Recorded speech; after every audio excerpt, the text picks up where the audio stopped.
So, a few things before I officially get started here.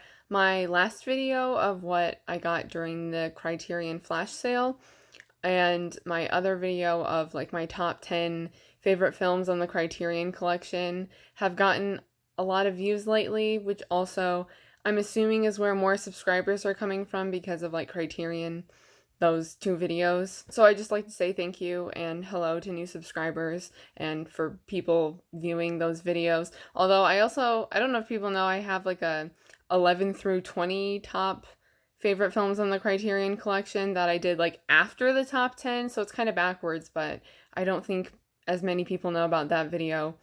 Anyway, anything I mentioned I'll put in the description and like maybe in the card.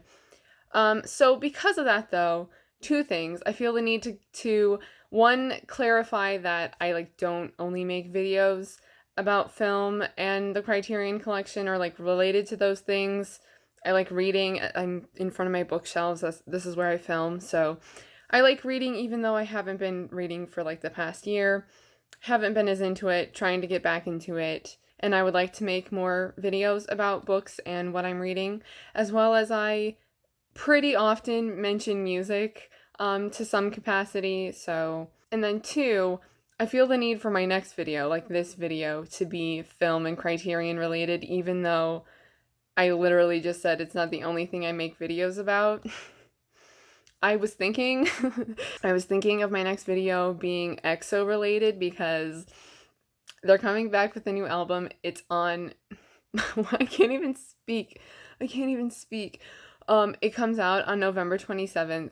It's called Obsession. I'm really excited for it. And they're like starting to drop teasers, and they came out with this like really cool concept video, this concept trailer video. It's amazing. Like I'm trying to get people to watch it even though they might not be interested in EXO. I'm like, "No, just watch the video. It's really cool." So, I'm going to also put that in the description. But I was like, maybe my next video shouldn't be about EXO and whatever I decide to do for it. I don't know if I'm going to talk about like their new album and the concept and everything that's happening right now, or I have a handful of EXO related albums that I got over the summer that I never like showcased in any way. So I could also do that. Anyway, for this video, actually getting into what I'm doing here, I have come to the conclusion that I'm probably not going to get anything during this Barnes & Noble sale, but I've been watching people's videos and talking to people online about what they've been getting and different titles on Criterion and stuff like that. And every sale, there are titles that I consider almost every single sale, and I just don't end up getting it. And so that's what I thought I would talk about in a video, just titles that I'm consistently thinking about getting. And then I have to narrow down my list, and it ends up not being a title that I get. Hopefully, I did a good job of explaining everything thus far. I'm really aware that my brother may be able to hear me, and I don't like that. Usually, I ask questions at the end of the video, but I'm going to ask them now in case people don't watch the entire thing. I would like to know what you have gotten so far, if you've bought anything from the Barnes & Noble sale, and are there titles that you contemplate often getting and then don't end up getting them? I want to know what those are. So, yes. Getting to my list though, I just have two titles or two releases that I'm almost just about every single sale. I'm like, I should get this, or I have it in my cart, or I have it in my hand, and then I just don't end up getting it.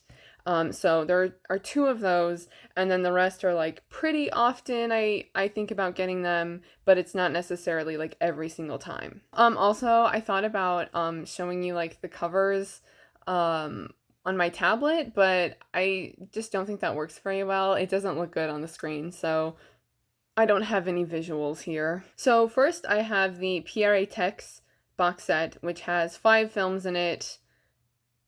I didn't write down the years from them, but I wrote down the years from everything else. But Pierre Étaix is like a French comedian director. I'm assuming that he also wrote the films as well. I don't know a whole lot about him, and I'm hoping that once I actually get this set, I'll learn more about him. This was something that was in my cart during the flash sale in last month in October, and I deleted it and ended up getting other things instead. But I watched when I was like narrowing down my list of like what I had in my cart, I was watching the like clips and trailers that are on Criterion's website for each title. And the video for this Pierre Étaix box set it just seemed really charming and funny and like I kind of slapstick like, and I was like so close to getting it. Oh yeah, I think was it just a clip? I think it was just like a clip and he was like in the car, but then he got out of the car and then he like got hit by a tree. That sounds weird. You'll have to watch the video. But it just made me think that his films would be really entertaining and amusing and probably use some good tricks and things like that. I feel like maybe he'd be more along the lines of like Buster Keaton or Harold Lloyd in terms of like comedian style, thinking about famous early comedians in film in America. And I don't know why this isn't something, I don't have an explanation to any of these really as to why I haven't gotten them yet. But like specifically this one because it's a box set and I feel like it's a really good deal too. Like you're getting 5 films and it's not, and I think there's more as well. I just wrote down that there's 5 feature-length films, but I think there are also like shorts included. I'm sure there's a bunch of other supplements that again will help you to get to know who Pierre Étaix was. Things like that. And then the other title that I always have in my hand or in my cart, you know, depending on if I'm at a store or if I'm buying online, is Orpheus from 1950, directed by Jean Cocteau.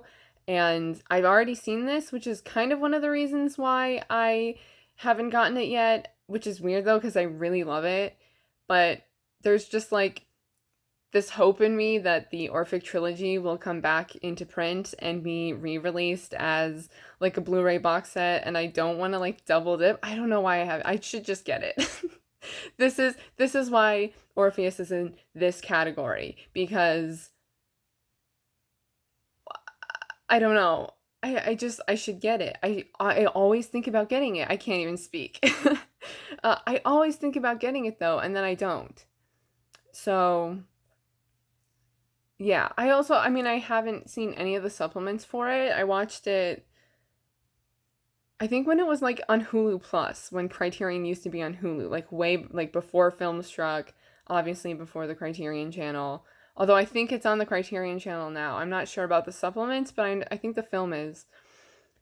I don't know. Okay, Orpheus though. Always thinking about getting it and then I don't. So yeah, the rest of the films are things that I pretty often think about getting, but not all the time. So the first one I have is M from 1931, directed by Fritz Lang, or Long. This is a German film, and I've already seen this one, and I think that's a thing for me. Sometimes when I already own a film, not in the Criterion release, or even if it is like the DVD Criterion release, or if I've already seen it before, I feel like, oh, I should get something I'm not familiar with and that I've never seen before and that I can experience for the first time, like that kind of thing. I feel like is more appealing than just getting a movie that I've already seen before. Even if I did really like it, M is actually one of my favorite movies, like if I look at the list of all my favorite movies. And just like Orpheus, it's one that I haven't watched any supplements for. I don't know, I feel the need to like explain more, but I don't really have that much to say, I guess. I didn't really think about how much I was going to say for each title here. So next I have Charade from 1963. This is an American film directed by Stanley Donen. And this is one that I not only have seen numerous times, but I own. It's like in this... Oh, I should have grabbed it. I'll go grab it. I think I messed up the focus.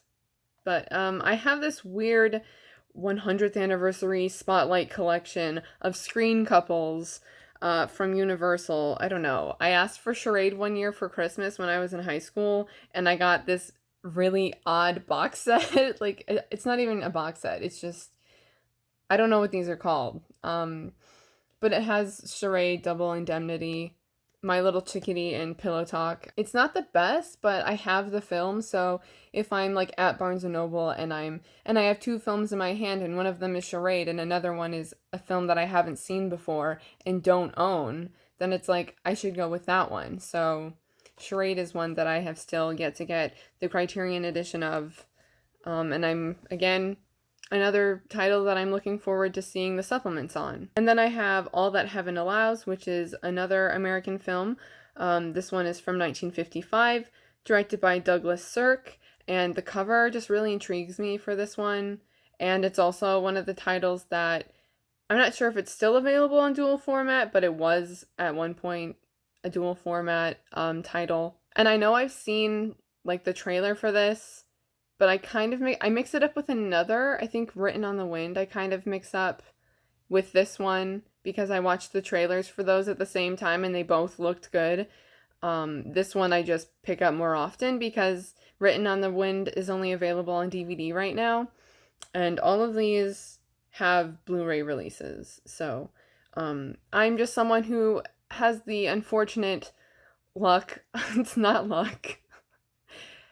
I'm just someone who, unfortunately, like, when I get a DVD-only title, it's then announced as an upgrade. Like, I'm sure I'm not the only one that happens to all the time. So I've officially, like, I try not to get DVD-only titles because I'm like, it's gonna be upgraded, because just too often I've gotten a title and then it's been announced the following, like, couple of weeks that it's going to be upgraded to Blu-ray, and it's like, I just spent money on this, and now it's being upgraded, and I prefer to have the Blu-ray, so I don't get DVD-only titles a lot. And basically, I just really like a lot of these, actually.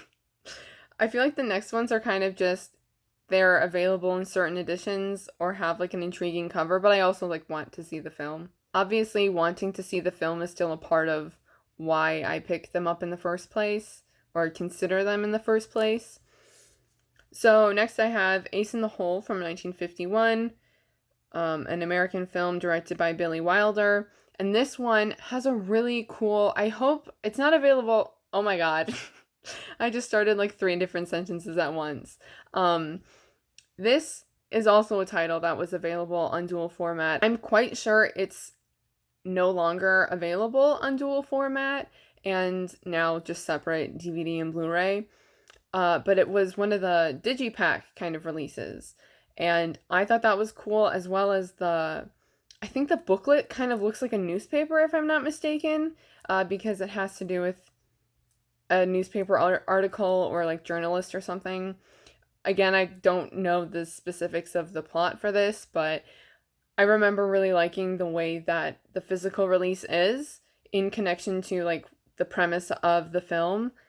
And now it's only available in like the clear case. So I've kind of put this off to the side now that I haven't gotten it yet and it's no longer available in the digipack format. I'm hoping they didn't change anything else except for it now being in a clear case.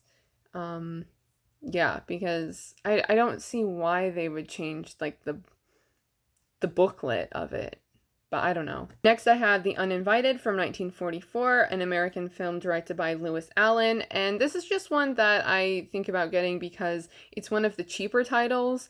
On sale, it's one of the titles that's $15 as opposed to $20, and it's just like a short classic horror film from the 40s, so I like those films. And when it's cheaper, it's like, oh, maybe I should get that one. But then I just don't end up getting it, which is the moral to all of these titles. And then similarly with Ace in the Hole, I have Nashville from 1975, an American film directed by Robert Altman.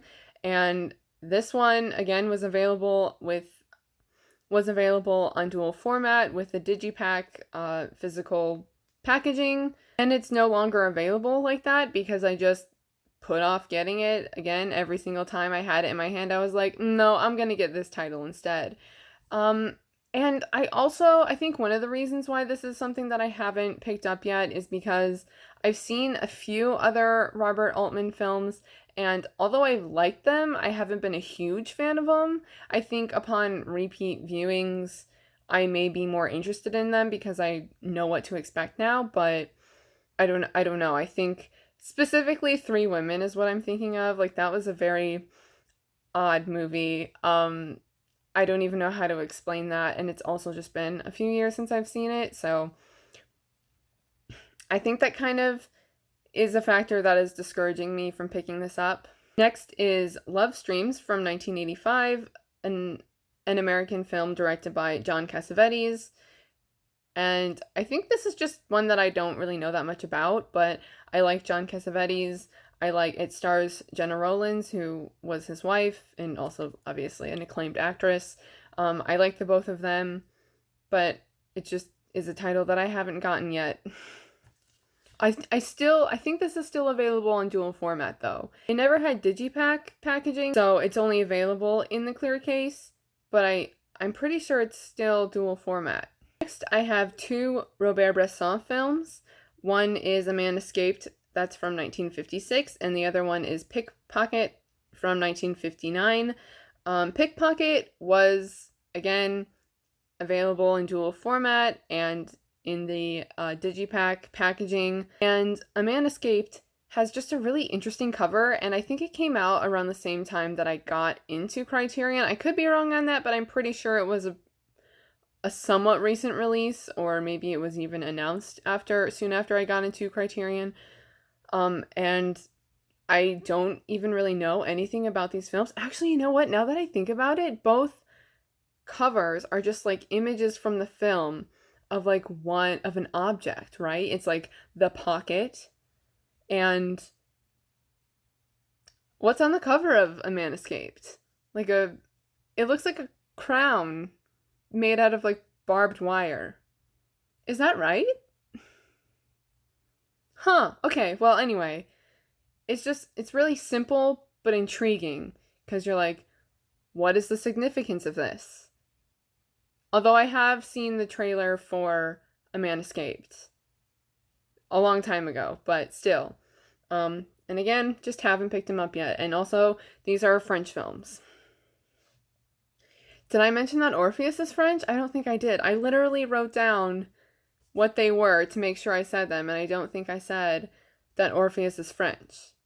But it's French, and so is the Pierre Étaix box set. I think I said that, but I'll say it again just in case. And of course, it'll be in the description, because I always have a bunch of information in the description. Lastly, I have actually what is a much newer release compared to everything else I've already said.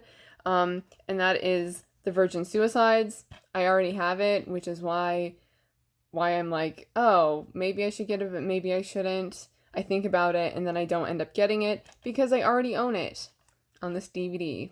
And since getting the Criterion channel, at one point the Virgin Suicides was on the Criterion channel. I don't think it is currently.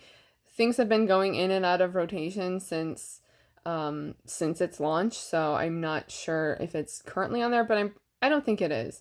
You could also be seeing this months after I put up this video, so who knows what it is actually at the point of you seeing this. But I watched the supplements on the Criterion channel, so I've technically consumed all of the film, the supplements. I'm not sure if there was an audio commentary, but if there was, I watched the film with that audio commentary, and of course I've seen everything that's on this DVD release. I don't know, this is just a Paramount DVD. The only thing I haven't consumed from the Criterion release is the what's written in the booklet, the essay, and anything else that is also included in the booklet, which I'm really interested in though, because, well, I won't explain, it's fine, but I'm really interested in reading the essay that's in the booklet. Also, The Virgin Suicides is an American film from 1999 directed by Sofia Coppola. It's also one of my favorite films, which is why, even though it's a newer release, every sale, pretty much, I think about getting it, even though I already have it, and that's ultimately why I don't end up buying it. So, yeah, I'm probably over-explaining, like, I just don't pick them up. That's why I don't have them yet, and that's why they're on this list, but yeah, I think that's all I have to say. Again, if I'm forgetting something or want to clarify something or add something else, I'll put it in the description. Again, I'd love to know, what are titles that you're contemplating all the time? Whether it's like, I'd love to know the reasoning behind it too. Like, mine are kind of like, I just don't pick them up. But like, maybe it's because you aren't familiar enough with that director and you're not sure if you would like that film or something like that. Something that's much more of an explanation and like deeper. Yeah, I'd love to know the titles that you think about getting but don't end up getting, and if you've gotten anything from the Barnes & Noble sale that's currently happening, or, if you're seeing this and it's over, what did you get? I would love to know. Again, thank you to people who have been viewing past videos and who have subscribed to my channel and commented and things like that. And hopefully, even though I'm quite sure my next video is going to be about EXO, and I know not every, 0 people are here for EXO, but my next video is probably going to be EXO related. So you don't have to watch it, but hopefully, check it out. Watch the concept trailer. Oh, so good. It's so good. All right, I'm gonna go though. So thank you for watching, and I will see you in my next video. Bye.